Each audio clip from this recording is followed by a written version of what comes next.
নীতিশ কুমার, তেজস্বী যাদব, চিরাগ পাসওয়ান নাকি প্রশান্ত কিশোর? মুখ্যমন্ত্রী হিসেবে কাকে পেতে চায় বিহার? নভেম্বরে বিধানসভা নির্বাচন বিহারে, তার আগেই গত মে মাসে হয়ে গেল এই জনমত সমীক্ষা। রাজনৈতিক মহলে কানাঘুষো চলছে লালু যাদব নাকি তাঁর ছেলে তেজস্বীকে এবার রাজা হিসেবে দেখতে চান। অন্যদিকে এনডিএর জোটে থাকা লোক জনশক্তি পার্টির নেতা প্রয়াত রামবিলাস পাসওয়ানের ছেলে চিরাগ পাসওয়ানও কিন্তু এর মধ্যেই বেগ দিতে শুরু করেছেন মুখ্যমন্ত্রী নীতিশ কুমারকে।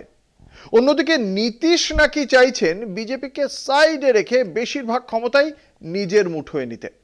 যদিও জনপ্রিয়তার নিরিখে তেজস্বী যাদব কিন্তু নীতিশ কুমারের থেকে অনেকটাই এগিয়ে।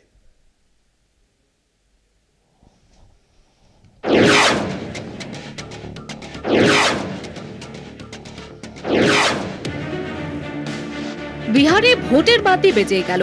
বিধানসভা নির্বাচনের নির্ঘণ্ট এখনো ঘোষিত হয়নি। তার আগেই ওই রাজ্যের ভোট বাজার গরম করে দিল এক জনমত সমীক্ষা। চাঞ্চল্যকর তথ্য উঠে এলো সেই সমীক্ষায়। 2025 সালের মে মাসে বিহারের সবচেয়ে পছন্দের মুখ্যমন্ত্রী মুখকে এই তথ্যই শোরগোল ফেলে দিয়েছে বিহার জুড়ে। জনমত সমীক্ষাটি 2025 সালের বিধানসভা নির্বাচনের অনেক আগেই প্রকাশিত হয়েছে।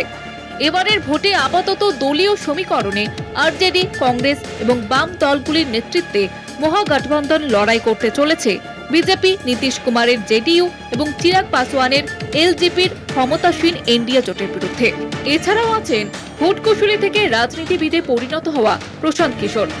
গত বছর তিনি জনস্বরাজ নামে দল প্রতিষ্ঠা করেছেন।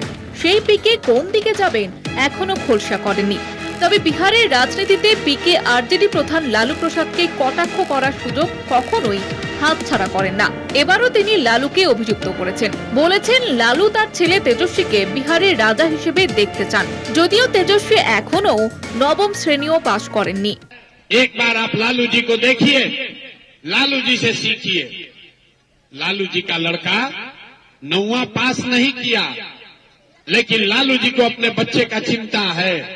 वो चाहते हैं कि वो बिहार का राजा बने। ইন্ডিয়া টুডে সি ভোটারের যে সমীক্ষা বিহারের রাজনৈতিক আঙিনায় আলোড়ন ফেলেছে তাতে ভরপুর রয়েছে বিতর্কের মশলা। এই সমীক্ষায় আরজেডি প্রধান লালু প্রসাদ যাদবের ছেলে তেজস্বী যাদব সবচেয়ে পছন্দের মুখ্যমন্ত্রী প্রার্থী হিসেবে 1 নম্বরে রয়েছেন। অনেকটাই পিছিয়ে দ্বিতীয় স্থানে আছেন বর্তমান মুখ্যমন্ত্রী নীতিশ কুমার। জনস্বরাজের প্রশান্ত কিশোর, লোক জনশক্তির চিরাগ পাসওয়ান এবং বিজেপির সম্রাট চৌধুরীর ঠাঁই হয়েছে যথাক্রমে তৃতীয়, চতুর্থ এবং পঞ্চম স্থানে।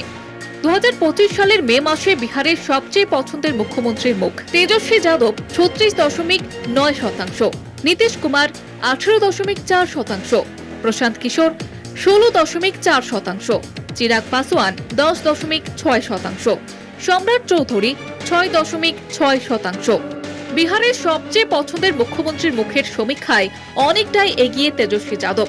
2005 সাল থেকে মুখ্যমন্ত্রী পদে থাকা নীতিশের সঙ্গে রাজনীতিতে নবাগত প্রশান্ত কিশোরের ফারাক মাত্র 2%। চিরাগ পাসওয়ান চতুর্থ স্থানে। সবচেয়ে শোচনীয় অবস্থা বিজেপির বর্তমান উপমুখ্যমন্ত্রী সম্রাট চৌধুরীর। মাত্র 6.6% রেটিং নিয়ে তালিকায় সব থেকে পিছনে রয়েছেন। কলকাতা টিভি।